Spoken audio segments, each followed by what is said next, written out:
Alô, alô, gente querida, meus amigos, minhas amigas, irmãs, irmãos aqui e em qualquer lugar desse planetinha onde eu esteja sendo ouvido, visto agora por você.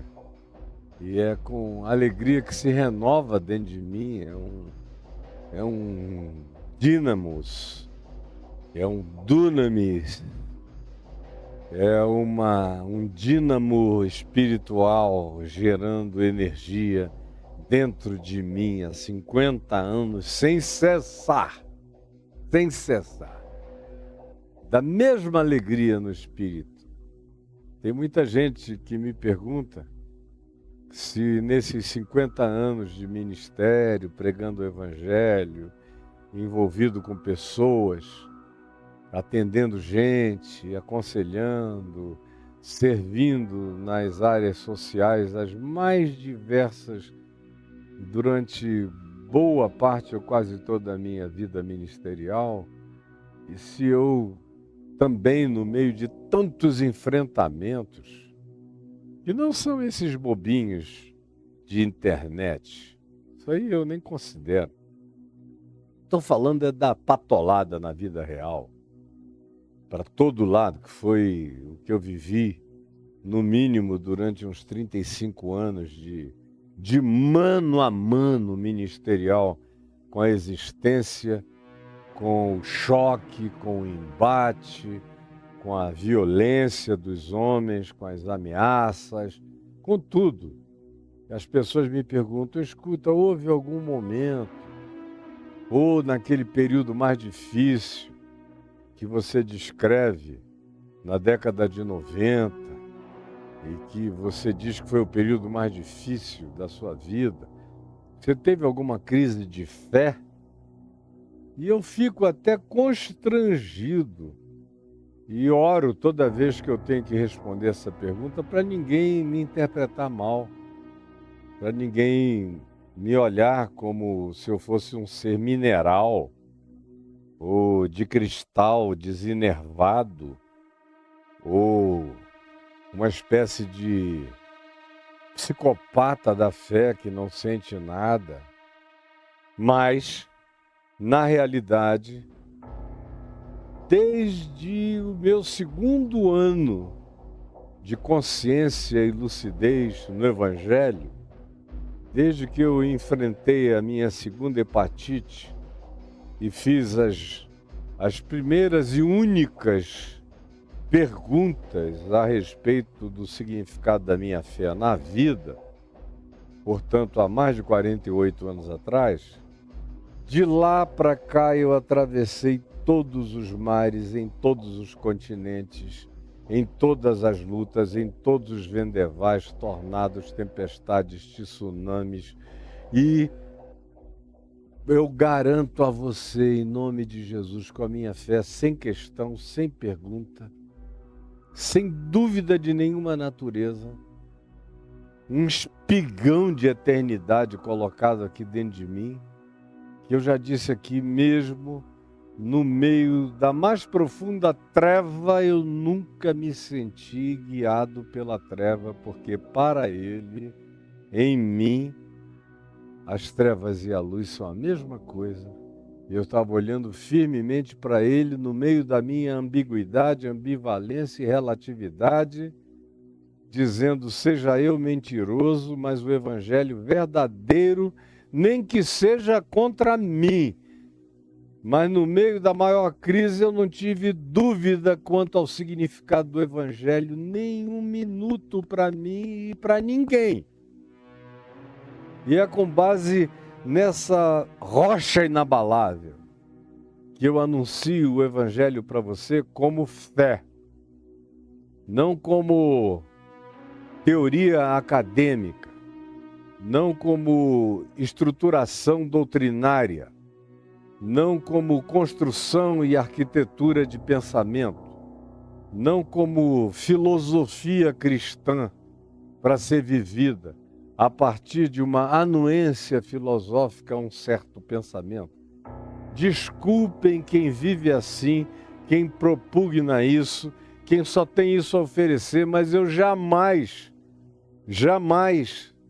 teria entregue a minha vida como eu entreguei se o nível fosse só esse. Nesse nível não me serve, não me serviria. Eu nunca fui um ser do laboratório, eu sempre fui de pegar o touro pelo chifre, de virar-lhe o pescoço e botar o joelho em cima. Eu nasci para viver, não para elaborar sobre a vida. Então, há quem assim seja e eu não estou julgando ninguém, eu só estou dizendo que a partir do meu coração, tudo que daqui procede tem a ver com a estabilidade e a segurança existencial com a qual eu tenho vivido nesses 50 anos de não vacilação da fé no meu coração, mesmo quando eu cedi a caprichos durante um período que foi o mais infeliz da minha vida e sobre o qual eu nunca fiz nenhuma ocultação. E que acabou, graças a Deus, para sempre e eternamente. E que foi necessário ter passado por aquele corredor polonês todo, porque me trouxe até aqui, no meio dessa luta toda, onde eu arranjei muitos ferimentos, mas permaneci inabalável na estrutura da minha consciência de fé. Quem achar que isso é demais, que não dá, viver sem cultuar alguma dúvida, sem lamber alguma ferida, sem alguma autovitimização, sem algum tipo de pergunta do tipo, por que Deus? Por que eu? Eu te servi tanto. Por que tu não me livraste? Deus me livrou de tudo. Eu é que não me livrei do que eu não quis me livrar. Mas Deus, olha bem para mim, você está falando com um homem. Deus sempre me livrou de tudo. Eu só não me livrei do que eu não quis me livrar e a responsabilidade foi minha. É por isso que quando eu digo a você o que Jesus afirmou no capítulo 6, verso 1 de Mateus, que é onde a gente está viajando agora, quando ele diz, guardai-vos de exercer a vossa justiça diante dos homens, quando ele diz, guardai-vos, é porque a responsabilidade é minha. E se ele me transfere essa responsabilidade, não é uma leviandade de Jesus, é porque ele sabe que quem quer, encontra. A quem bate, abrir-se-lhe-á. Quem pede, recebe. Ele nos capacitou a termos essas decisões. É por isso que ele diz, vai tu e faze o mesmo. Ele não fica mandando a gente buscar algum recurso num escaninho celestial indiscernível que nos chegue como uma revelação especial sem a qual a gente não possa obedecer o mandamento que já está claro, declarado, afirmado, vivido, encarnado, manifesto, gestuado por Jesus, por Ele mesmo, sendo Ele próprio a interpretação de tudo o que Ele disse, sendo Ele mesmo o cumprimento do mandamento que Ele propôs, sendo Ele a exemplificação de como viver o que Ele ensinou como vida, sendo Ele a expressão exata do que eu, como ser humano, posso buscar ser, no desenvolvimento do meu ser, no crescimento e na evolução da minha salvação, da minha saúde humana na direção da plenitude eterna. Ele não me daria isso como mandamento se ele não tivesse pavimentado todo o chão do caminho e se não tivesse potencializado o meu ser para caminhar no caminho proposto. De modo que eu não tenho ilusões para com elas me enganar e nem tenho ilusões para a você propor qualquer outra coisa que não seja aquela que diga respeito à coerência com o que Jesus ensinou. Ele diz, guarda-te, vai tu e faze. Ouvistes o que foi dito, agora façam isso, busquem isto, sejam assim, cresçam nessa direção.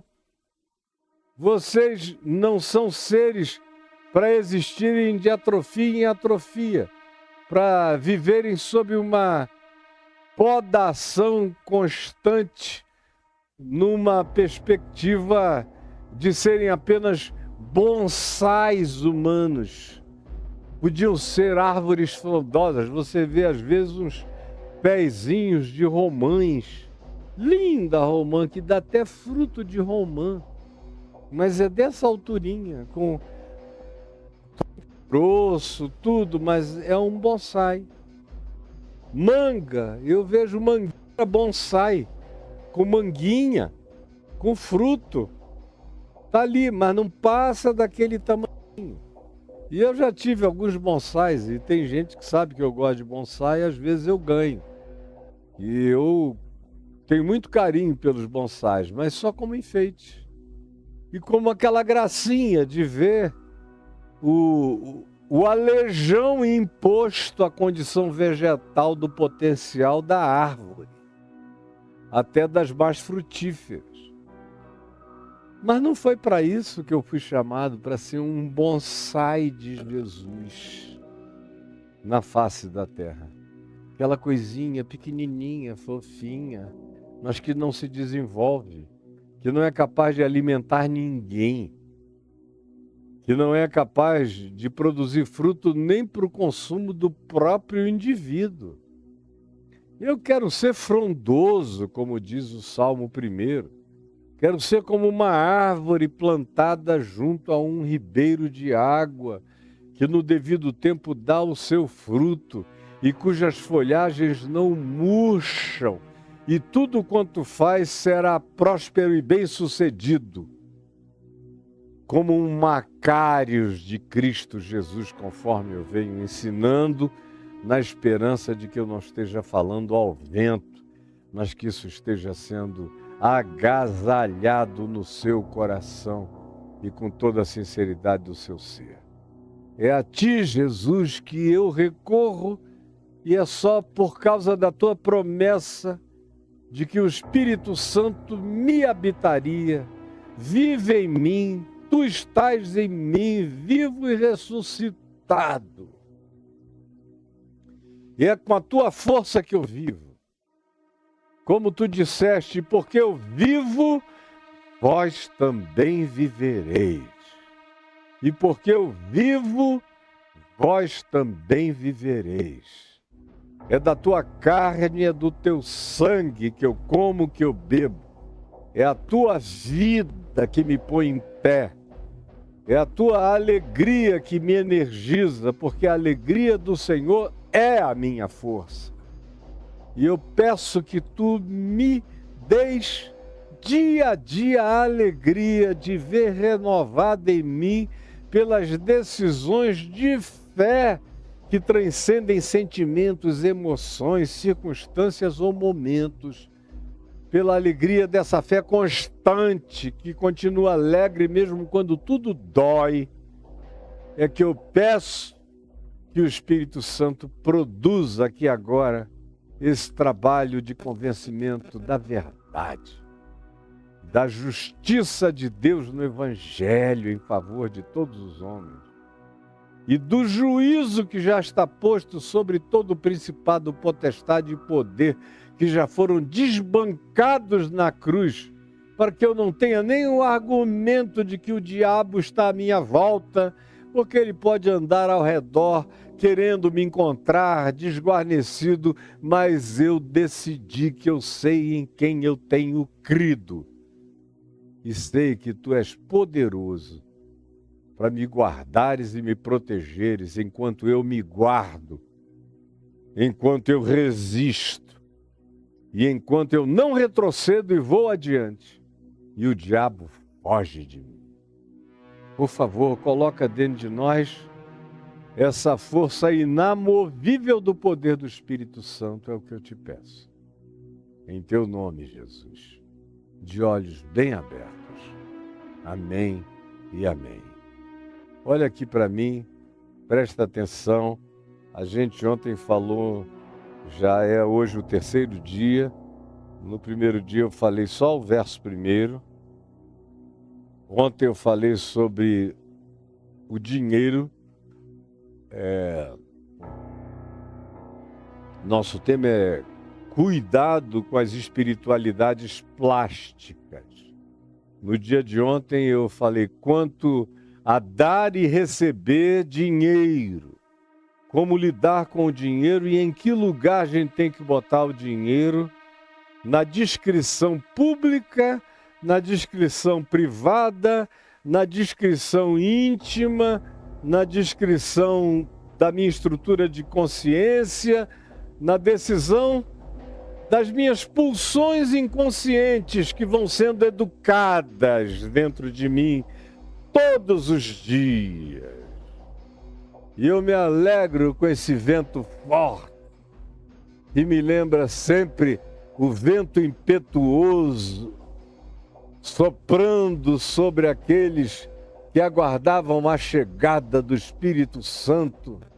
E me alegra o coração, a natureza é coadjuvante de todas as expressões da memória mais candente e servem de metáfora de dia e de noite para essa alegria reavivada do amor e do reino de Deus no meu coração, o que eu espero que você aprenda a desenvolver como alegria para a sua própria vida, deixando que tudo na criação seja emulador da sua fé, da sua alegria, da sua disposição e da sua vida com Deus.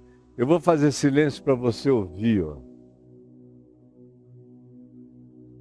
E a chuva está chegando linda, forte, maravilhosa, muito linda.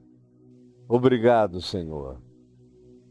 Olha só, é que você não pode sentir daí o cheiro desse jardim molhado, dessas plantas gostosas, dessa água maravilhosa.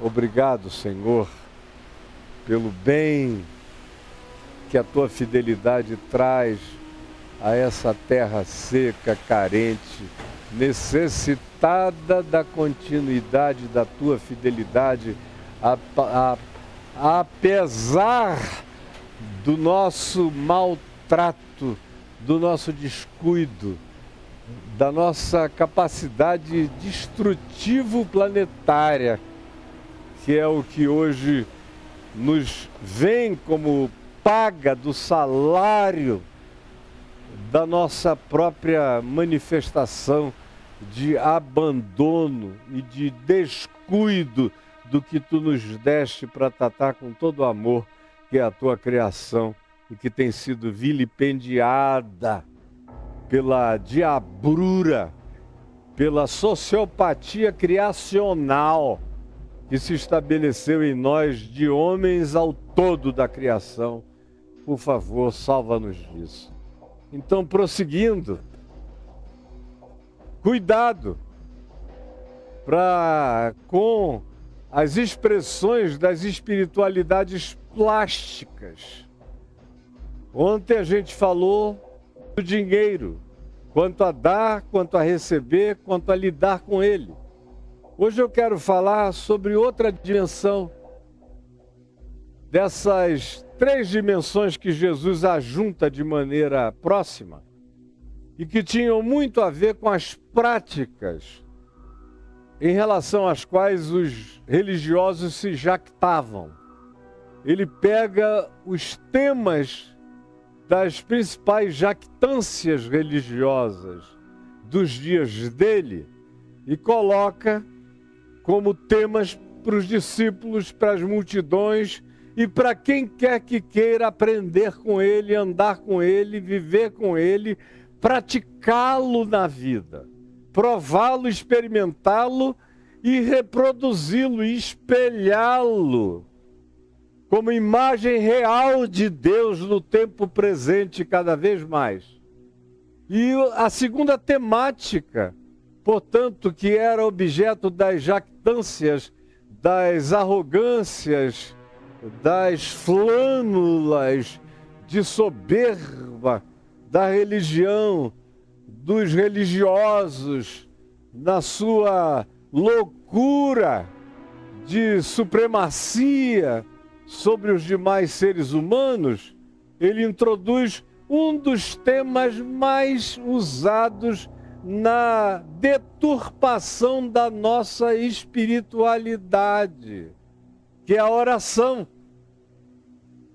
A oração é uma das realidades espirituais mais lindas, porque imagina só, a ideia é de que qualquer um pode falar com Deus. Qualquer um, em qualquer lugar. O templo sou eu. O santuário sou eu. Eu sou o lugar da habitação de Deus. Como Deus mesmo disse, Os céus dos céus não me podem conter. Eu, porém, habito com o quebrantado e com o contrito de coração. É isso que está dito. Eu habito, porém, com o contrito e o quebrantado de coração. É só aqui que cabe. Porque só aqui eu tenho a eternidade, porque Deus colocou a eternidade no coração do ser humano. O universo espaço-temporal não é eterno. Ele teve começo e terá fim. Diferentemente do que Einstein queria que fosse. Hoje se sabe que não é. Mas eu, todavia, carrego a eternidade que foi posta dentro de mim. Eu sou um ente eterno que habito o infinito espaço temporal que, todavia, não é eterno. Mas eu sou. Eu sou mortal, porém sou eterno. E é por causa dessa eternidade que me habita, desse potencial eterno, que pela fé, que é o lhame, que é o vínculo, que é a única realidade capaz de assambarcar o possível, o impossível, o finito, o infinito, o lógico, o ponderável, o absurdo e o incompreensível, que é a fé. Por isso só a fé instrumentaliza a possibilidade de que o finito se relacione com o eterno. Que o temporal se relacione com o atemporal, que o completamente diminuto se relacione com o que é imponderavelmente indisponível para qualquer que seja a perspectiva de equação concentrável do significado de Deus para mim. Aí vem essa maravilhosa certeza de que essa realidade que está para além da explicação, mas que cada dia se apresenta mais, até cientificamente falando, como inegável e inquestionável, que é a realidade palpável da oração. Hospitais em alas separadas por pessoas que oram e pessoas que não oram, mostram que a ala dos que oram e dos que recebem oração recebe mais de 50% de possibilidade de alta e de cura do que as alas onde não existe oração, ninguém orando por ninguém, ninguém orando por si mesmo e ninguém orando a Deus. Isso já é até estatístico. Já é estatístico o fato de que quem ora de maneira equilibrada, não histriônica, não histérica, mas com o coração acalmado diante de Deus, somatiza saúde em seu próprio favor. Eu, por exemplo, tenho absoluta convicção de que se de um lado os excessos da minha juventude quase me mataram jovenzinho, por outro lado, os excessos do meu ministério quase não deixaram que eu chegasse aos 45 anos de idade. Eu quase morri de tanto desgaste físico, orgânico, psíquico, e do meu ser como um todo, pela doação, pela falta de sono, pela entrega, pela não dieta de nada, pela ingestão de qualquer coisa durante tantos anos, pelo desgaste absoluto ao qual eu me submeti, quase que orgulhosamente, dizendo que eu estava me gastando para Deus. Hoje eu sei a idiotice de algumas dessas coisas. Velho, eu fui aprendendo a insensatez de algumas dessas coisas. Mas, por outro lado, eu sei também que foi justamente a sinceridade da manifestação dessa espiritualidade que, paradoxalmente, me mantém vivo até o dia de hoje. Se eu estivesse aqui sem o poder dessa força, ou sem, como diz Paulo, sem a força do seu poder, sem a força e o fator dessa ressurreição em mim, eu já teria ido há muito tempo. Meu próprio corpo não teria aguentado. Meu coração já teria parado. As ramificações novas que têm me mantido vivo, porque eu tenho coronárias entupidas, artérias entupidas para todos os lados, nem estente eles encontram lugar para colocar em mim, porque não tem lugar nem para pôr estente. Quando alguém diz assim, não, puseram 10 estentes dele, foi um bom sinal. O cara tinha lugar para colocar estente, para abrir artérias, veias, abrir passagens de sangue. Eu não tenho. Está tudo entupido. Tem lugares onde elas estão completamente vedadas. Onde o meu cardiologista, que é um dos melhores do país, diz, olha, você só pode ficar com 2 estentes porque o teu coração não tem lugar para pôr mais nenhum. Se eu tentar enfiar um outro estente dentro de ti, eu vou arrebentar, vai ser pior a emenda que o soneto. Eu vou colocá-lo, ele não vai abrir a artéria e vai virar dentro, e o entupimento é absoluto, já está em 97%, ainda passa só um filete de água. Agora, tem um monte de garapézinho, de ribeirinhos sendo formados na periferia todos os dias. E é isso que ele diz, é assombroso. Como você sai pior e volta melhor, e volta melhor, e volta melhor. Uma hora eu vou partir.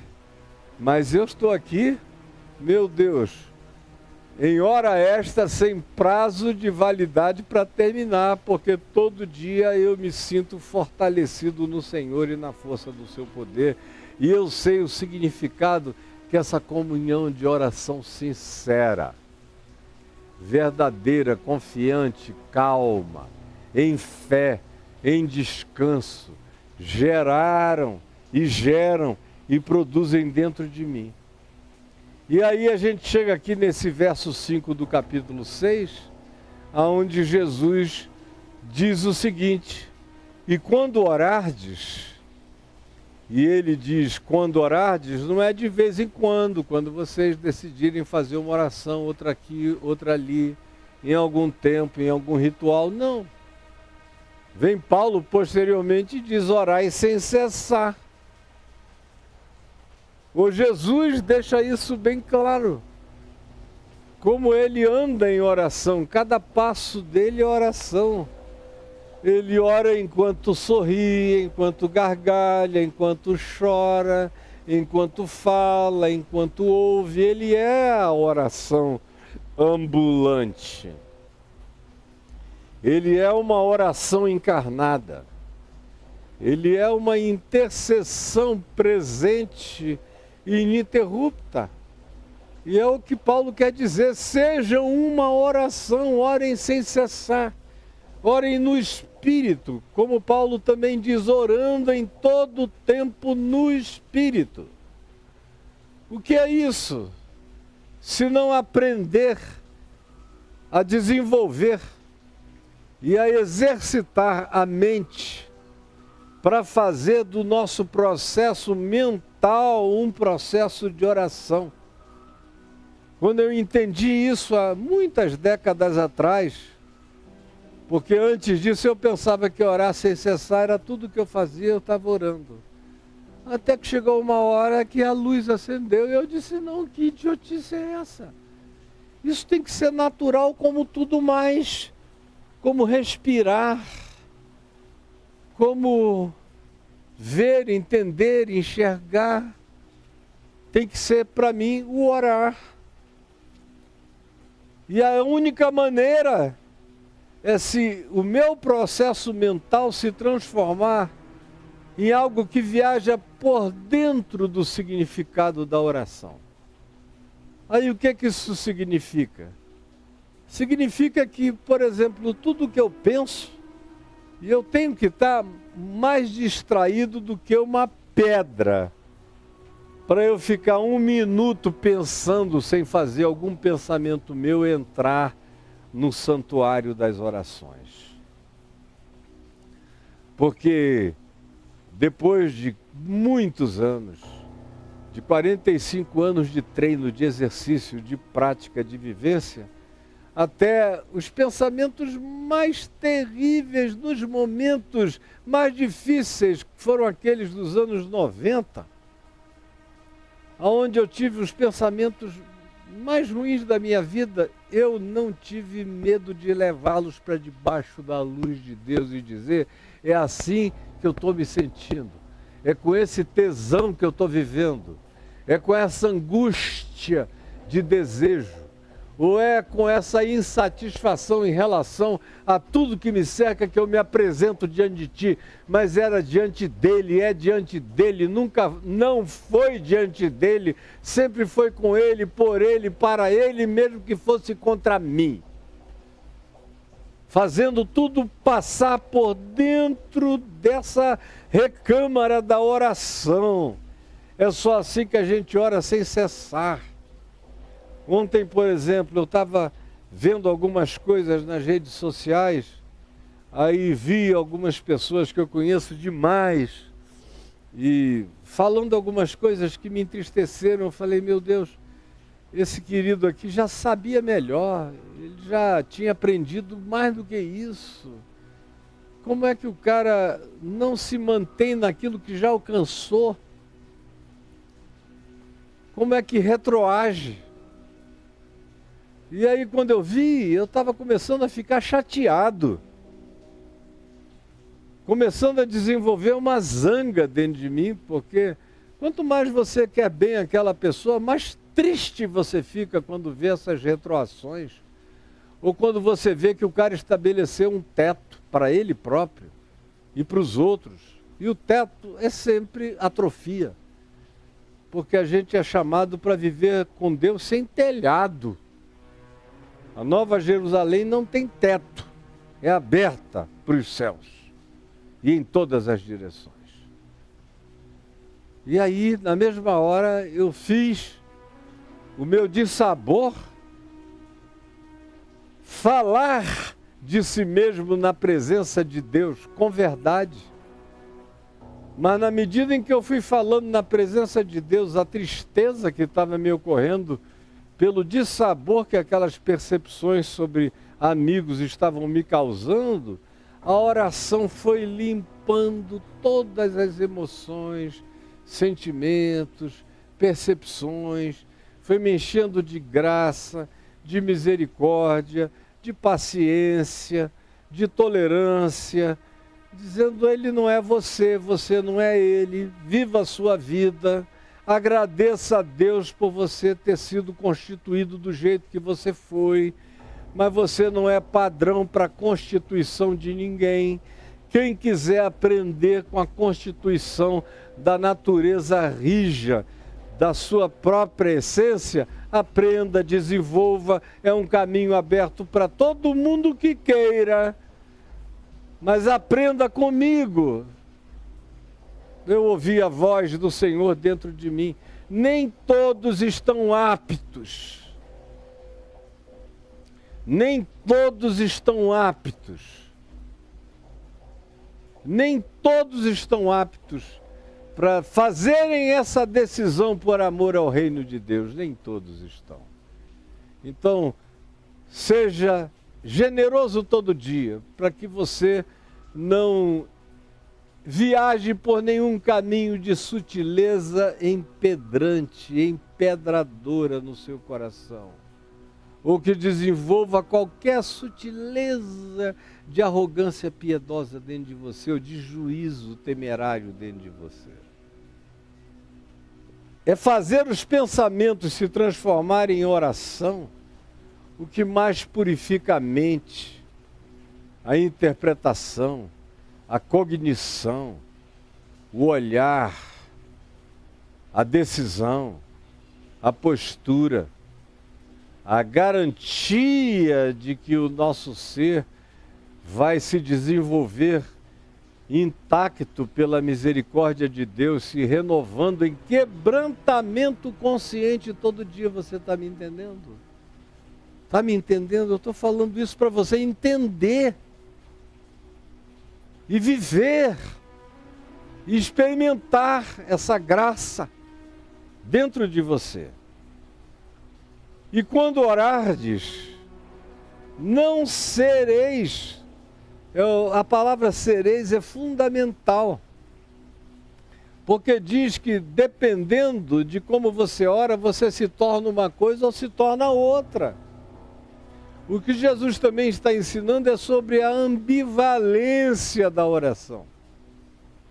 A ambivalência da oração. A oração pode me tornar uma coisa ou pode me tornar outra. Você veja os dois exemplos polares de oração que Jesus apresenta no Evangelho de Lucas, quando propositalmente ele pega dois polos extremos da sociedade judaica e os coloca plantados no templo, em oração. Um fariseu que não só orava, mas jejuava e vivia pálido, com aquela maquiagem de jejuns, de falsa piedade, de demonstração, de cara brejeira, o tempo todo, de um lado, e de outro lado um publicano, que vivia culpado, acusado, sob demérito, sob juízo, sob marginalização, sob intolerância, porque servia aos romanos, às forças de ocupação, de dominação do déspota romano em Israel, e todos odiavam, sem falar que a maioria deles, quase que na totalidade, metiam a mão no dinheiro e no ágio. E aí sobem os dois ao templo. Um, o fariseu, humanamente falando, nas exterioridades das legislações de Moisés e das tradições rabínicas e sacerdotais, mas muito mais das rabínicas, da seita dos fariseus, eram irrepreensíveis na aparência, eram sepulcros caiados, eram casas pintadas todo ano, eram tratadas do lado de fora de maneira impecável, embora por dentro fossem tumbas putrefatas, de corpos defuntos, insuportáveis no interior. E esses dois vão ao templo orar, Jesus diz. E olha como você vai para o mesmo lugar para orar. E olha o que a oração pode fazer de mal ou de bom em favor daquele que ora. E aí preste atenção, por favor. Você que fica aqui e dizendo, mas eu acho que eu fui enfraquecendo na fé porque eu parei de orar. Não, você de fato nunca orou. Você fazia oração, mas você não orou. O cara que faz oração não ora. São aquelas mesmas pessoas que dizem, eu só não oro mais porque eu não aprendi a orar. Eu digo, o que é isso? Eu não conheço esse lugar, nem esse estado, nem essa possibilidade de não saber orar. Porque oração é a sinceridade do coração, não importa a articulação, nem se há verbalização, se há oralidade, se existe qualquer tipo de expressão cognitiva para compreensão exterior, não importa, importa a oração é. De modo que a oração pré-existe no coração como expressão da sinceridade do ser, que quer ser verdadeiro apesar da sua própria relatividade e ambiguidade. Já que ele não é verdadeiro quanto à prática da verdade, pelo menos ele é verdadeiro quanto à demonstração diante de Deus da sua sinceridade não camuflada. não mascarada. Aí vão esses dois caras orarem. E aí Jesus ensina na prática o que ele disse: quando orardes, não sereis como os hipócritas. Porque se a gente orar como os hipócritas, a gente vira hipócrita. E se a gente orar como um performer, a gente vira um performático. Se a gente orar porque aprendeu a dizer, ó, amantíssimo Deus e Pai, quando eu me converti, eu ouvia na igreja presbiteriana aquela reza, aquela introdução sempre, ó, amantíssimo Deus, nosso Pai, aí tem aquela introdução com o currículo vitae de Deus que não acabava nunca mais. E eu me cansava, já não conseguia nem prestar atenção no que os caras estavam falando, porque eu não tinha alma. Ou nas igrejas pentecostais eu ia e já sabia tudo que iam orar, já sabia as entonações, sabia todos os estereótipos. E era tudo que eu não queria para mim. Por outro lado, eu adorava. Quando eu encontrava um hippie que eu estava evangelizando, malucão, doente, dodói de tanto chá de cogumelo, de tanta maluquice, de tanto ácido, mas o cara ia entendendo, e daqui a pouco ele falava, até no palavrão, olhava para os céus e, pai, que pariu, Deus, meu Senhor, e aos prantos. Eu estou aqui, eu digo, essa é a oração que o Senhor está aplaudindo, e os anjos também, está saindo das vísceras desse publicano. Aí Jesus conta a história. Subiram ao templo para orar.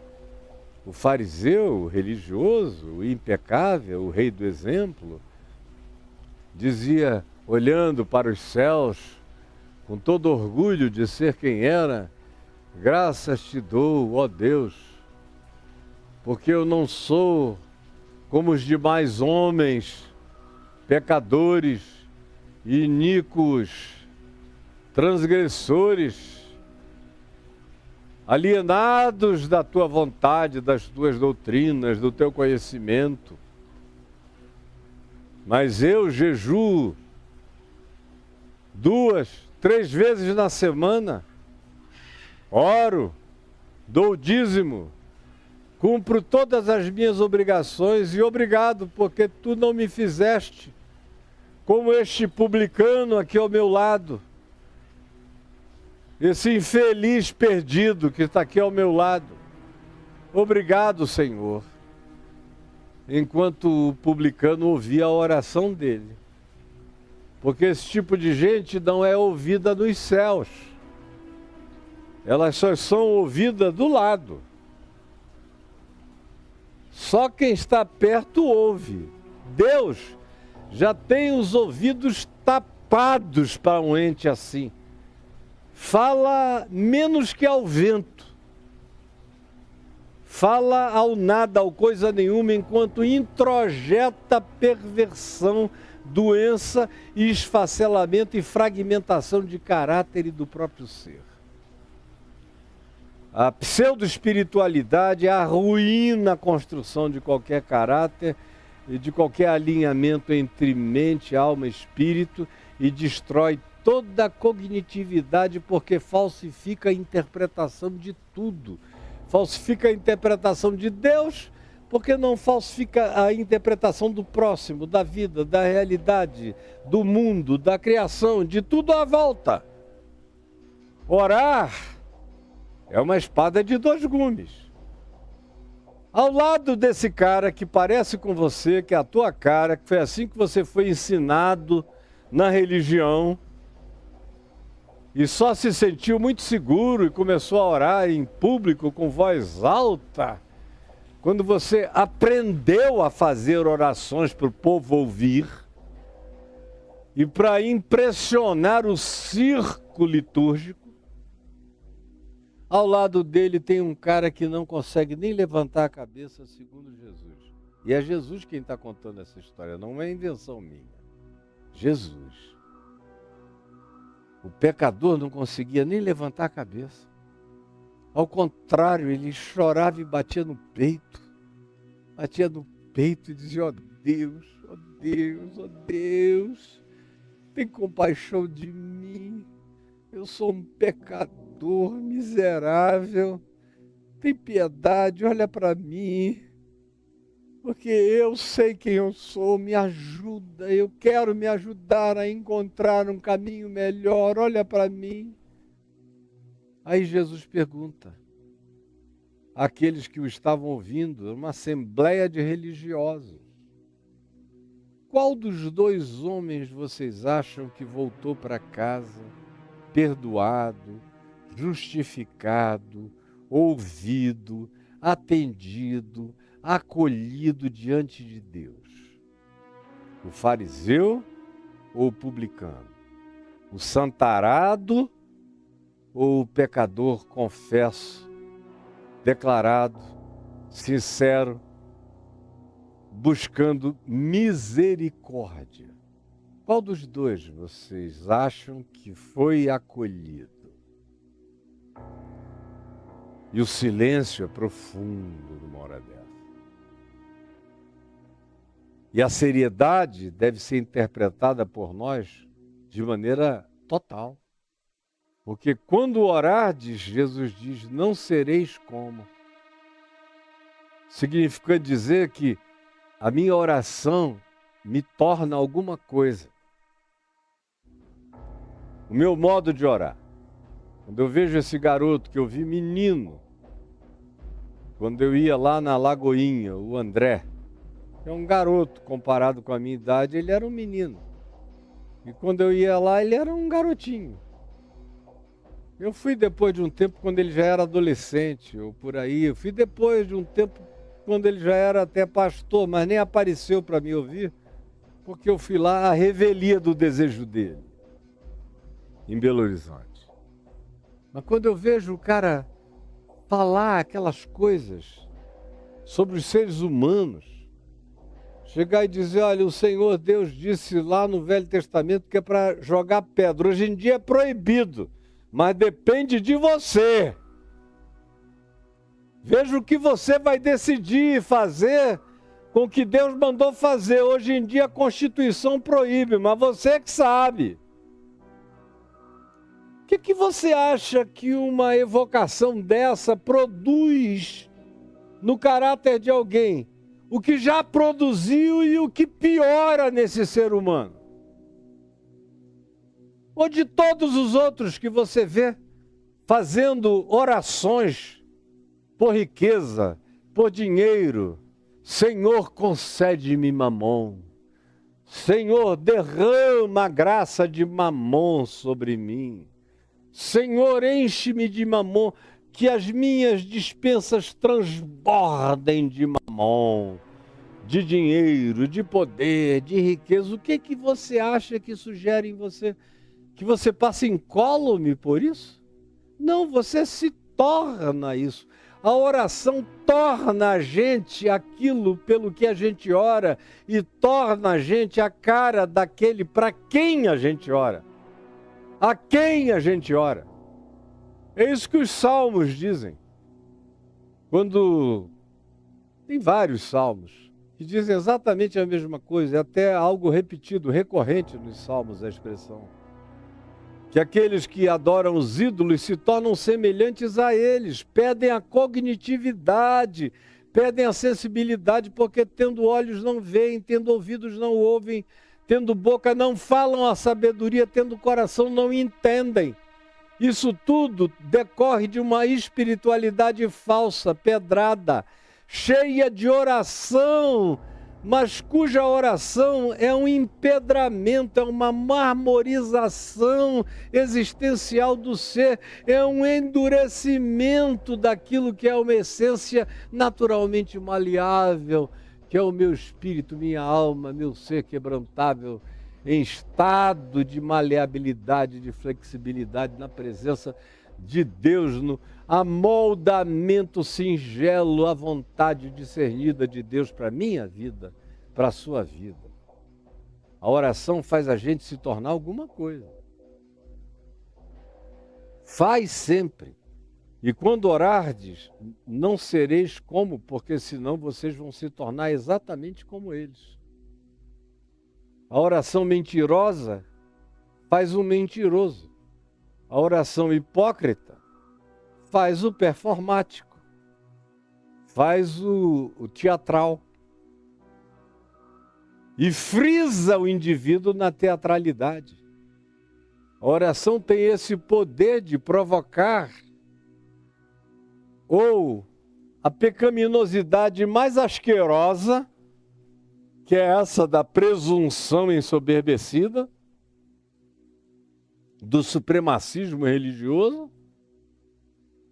tanto quanto tem o poder de provocar o santo, que é quebrantado, que é humilde de coração, que pranteia, que é misericordioso, que é verdadeiro, justo, que deseja o melhor para todo mundo, que constrói pontes e não abismos, que é pacificador, que é limpo na sua interpretação de olhar de vida e que é um ser humus, é um chão fértil para toda boa semente da graça de Deus. Por isso a oração do Macários faz com que ele resplandeça a imagem e a semelhança de Deus cada vez mais, porque você vai ficando a cara daquele a quem você adora, a cara daquele a quem você se dirige, a cara daquele com quem você fala dentro de você. Dentro de você. Eu, quando falo com Deus, eu estou evocando Deus em mim, eu não estou invocando Deus para mim. Eu invoco Deus sobre a vida daqueles que não o conheceram ainda, e eu evoco Deus na vida daqueles em quem Deus habita com consciência. De modo que a minha fala com Deus é uma evocação de Deus que me habita. Não é uma invocação do Deus que não me habita. E tanto mais quanto eu ore com essa consciência, mais eu vou me tornando semelhante àquele com quem eu falo. E pode ser que você, de fato entendendo o Evangelho, sabendo quem Jesus é, como Ele é, praticando Jesus na sua vida, você vai ficando a cara dele. Agora, se você é só um religioso, que aprende a orar, que aprende a performar, que aprende as expressões de vocalização impressionantes, ou as gritarias assustadoras, ou as histerias e os tremeliques amalucados, a oração tem o poder de gerar a introjeção dessa doença em você. E não tem doença mais profunda do que aquela que é introjetada pela oração perversificada no entendimento da gente. Não é possível que você não esteja entendendo coisa tão óbvia quanto esta que eu estou falando para quem quer ouvir. Portanto, quando orardes, não sereis como os hipócritas, porque gostam de orar em pé nas sinagogas, na igreja, na congregação, gostam de ir lá na frente, de pegar o microfone, de gritarem, de darem ordens de autoridade em nome de Jesus, que eu te falei e eu declaro. Aí você que é um tolo, um bobo, fica ali impressionado com esse show de nada, de coisa nenhuma. Enquanto os demônios gargalham, os anjos se escondem e Deus está longe. E você, amalucadamente introjetante de uma loucura maior, de uma insanidade maior, para sua alma já toda perdida, confusa e translocada. Quando orardes, não orem para se tornar como, Não orem para isso. Porque a oração fará de vocês aquilo que vocês pedirem, vai se cumprir em vocês. O teu desejo contra o outro se realiza em ti, contra ti. O teu ódio, a tua antipatia intercessória pelo outro, como diz Isaías no capítulo 58, quando orais e jejuais pelos vossos próprios interesses, é o que adoece e arruína sua alma para sempre. Faz de você esse ente marmorizado, imutável e insensível, empedernido, impermeável, impenetrável, horroroso, que nem Deus pode ajudar. Pense bem no que eu estou lhe falando. Quando orardes, cuidado, porque a oração pode fazer você se tornar uma coisa horrível. E pode colocar você no caminho de uma teatralidade da qual você não vai mais saber sair. A oração tem o poder de transformar a pessoa em persona. Guarde bem isso. A oração, que não é essa segundo Jesus, segundo o espírito do quebrantamento, da sinceridade, da pureza de coração, daqueles que choram com verdade e que alimentam o coração com pureza, com misericórdia, com graça, com paz, com desejo do bem.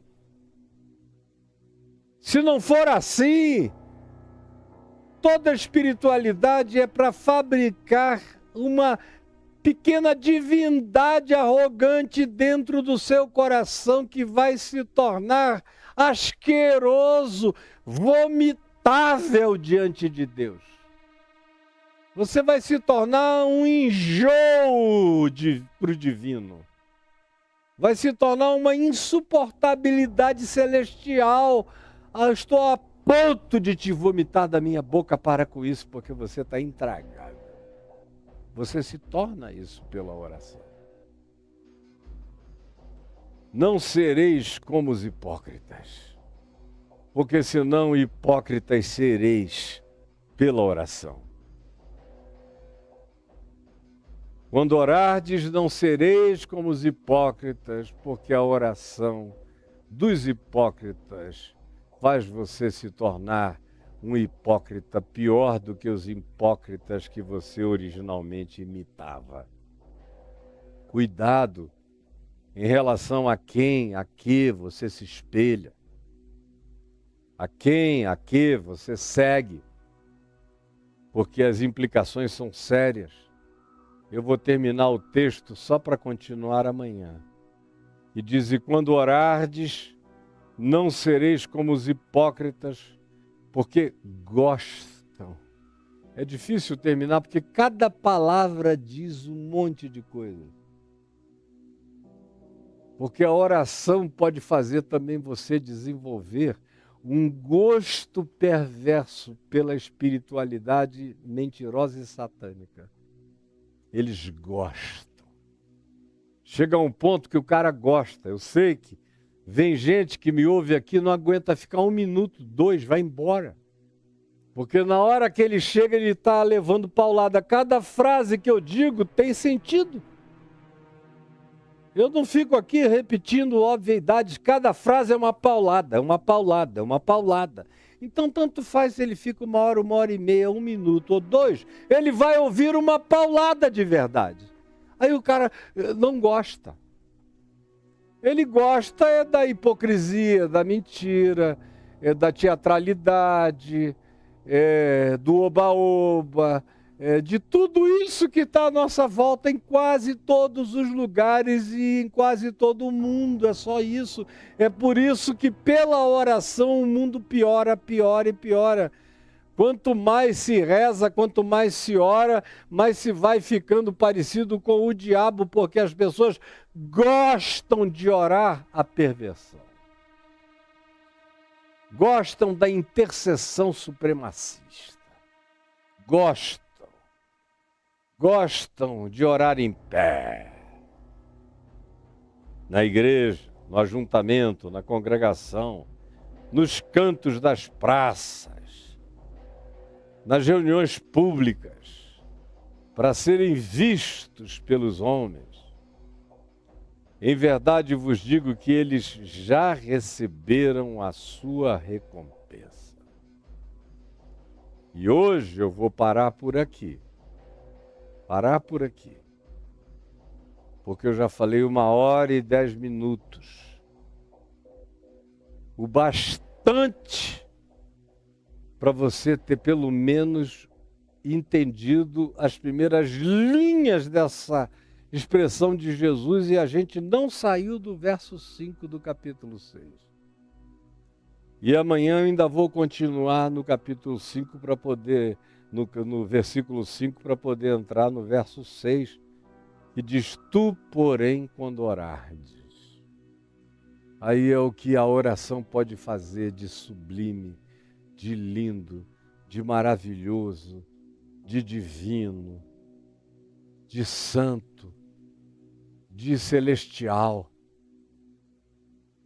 dentro de mim e da minha própria vida. Você me entendeu, não é? Está me entendendo? Jesus, eu tenho me esforçado para falar com as palavras mais simples, mais diretas, mais claras, mais óbvias, mais quase toscas. O que tu disseste com clareza inquestionável. E só não entende quem não gosta de compreender. Ou quem não para ouvir.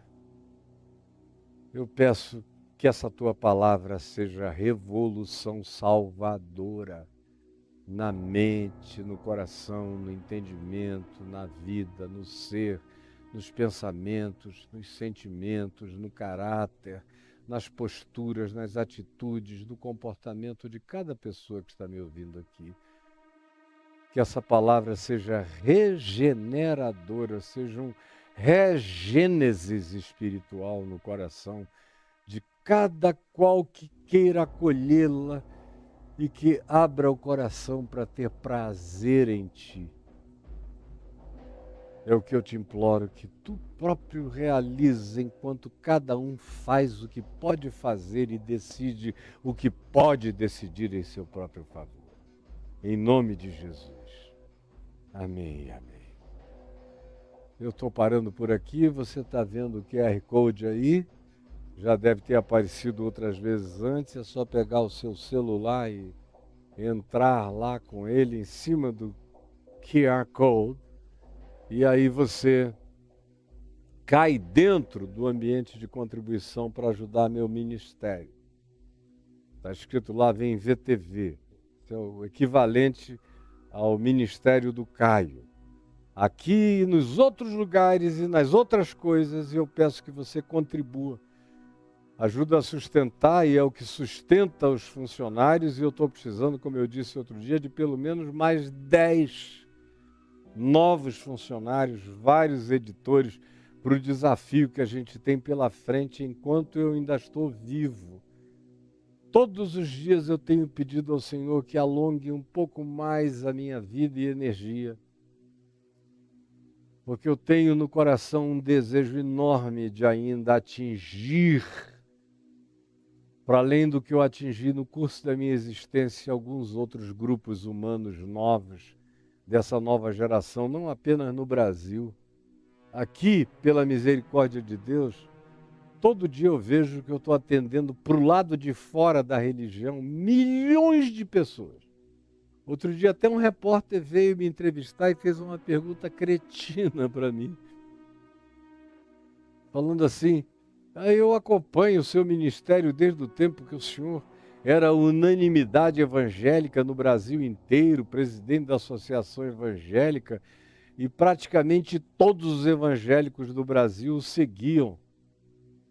O senhor não sente saudade desse tempo em que o senhor era unanimidade? Porque agora o que eu vejo é que tem um grande público dentro dos evangélicos que parecem odiar o senhor. E o senhor é só gostado e cada vez mais gostado do lado de fora. O senhor não tem saudade daquele tempo anterior, não? Eu falei, não, querido.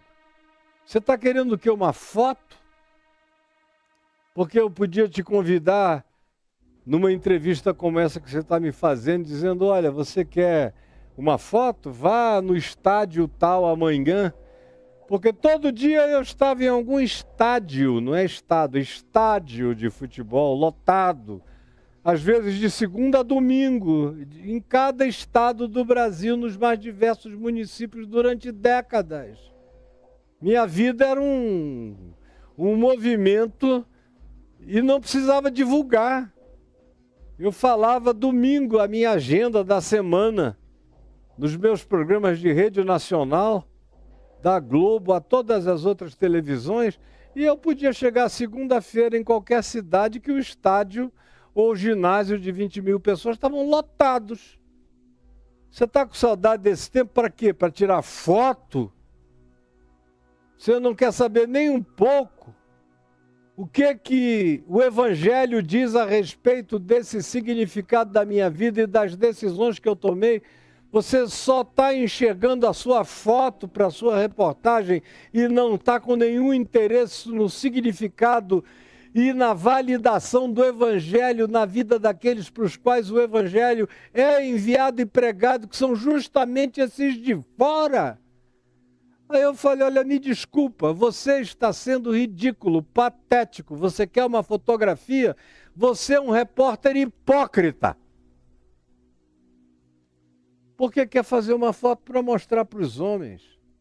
E tem a coragem de dizer que a quantidade de ateus, de agnósticos, de gente de fora, de todo lado, que me ama, que me segue, que está aprendendo o Evangelho, é inumerável, mas que para o lado de dentro eu já não tenho mais as mesmas multidões que antes. Você devia ter vergonha de vir entrevistar uma pessoa com as convicções que eu declaro com uma pergunta tão cretina quanto essa, meu filho.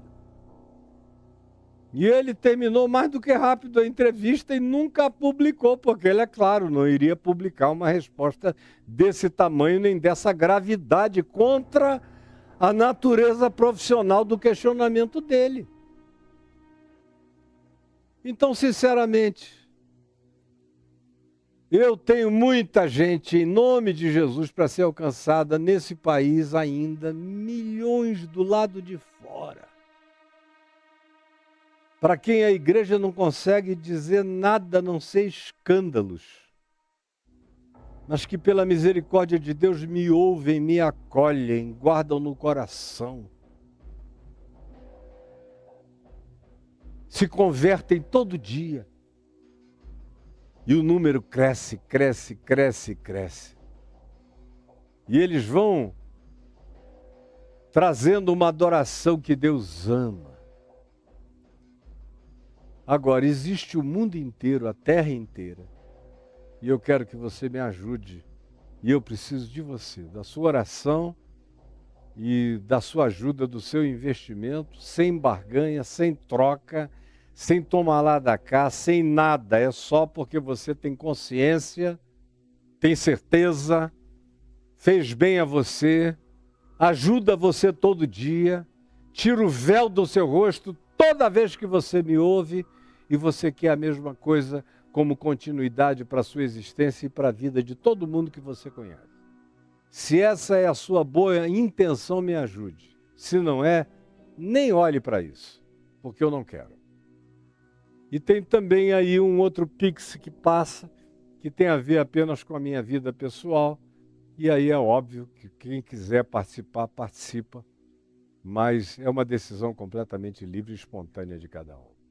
Um beijo para todo mundo, que Deus abençoe a cada um de nós, em todos os lugares, em todas as plataformas aonde eu estou sendo assistido aqui, na outra que tem um iu e no fim tem um cano, e se diz tube, tem tube,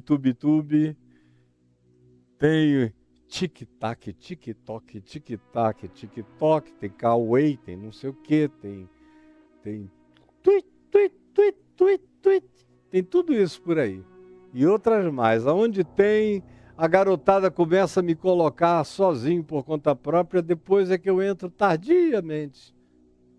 Como foi no TikTok. Eu só botei o meu canal no TikTok depois que meus netos, de 17, de 13, 14 anos, por aí, começaram a dizer: vô, você tá bombando no TikTok e não é canal seu, é de um monte de gente que a gente vê todo dia. Bota o teu canal lá, vô. Aí eu botei um canal, quando foi logo uns dias depois eu fui ver, o negócio já tinha ido para quase 100 mil inscritos e foi crescendo, foi crescendo, foi crescendo, porque com a moçada tudo é mais simples e mais fácil. Com cascas grossas é que o negócio é difícil. No Facebook, por exemplo, que é uma plataforma de gente pesada, ideologizada, institucionalizada, meu Deus, é tudo trabalhoso, muita confusão, muita discussão. Por isso, eu só posto, eu nem vejo o que estão dizendo, porque eu não tenho alma para isso. Não tenho tempo para isso, não. E nem tenho curiosidade, o que você diz e o que você não diz não alteram nada em quem eu sou, nem no que eu faço, nem no que eu digo, nem para onde eu vou. Estímulos não me melhoram e blasfêmias não me acabrunham. Eu estou olhando numa única direção, fitando firmemente o autor e consumador da minha fé, Jesus. Sem retrocesso, sem tergiversação, sem claudicância, sem voltar atrás, sem precisar de validações de muitos, ou de poucos, ou de ninguém. Eu estou validado eternamente em Cristo Jesus, ungido para isto, e não tem nenhum poder na terra que me desunja dessa graça que Deus me deu e que permanece em mim por total decisão soberana da sua vontade. Que Deus nos abençoe, em nome de Jesus. Até amanhã. Amém e amém.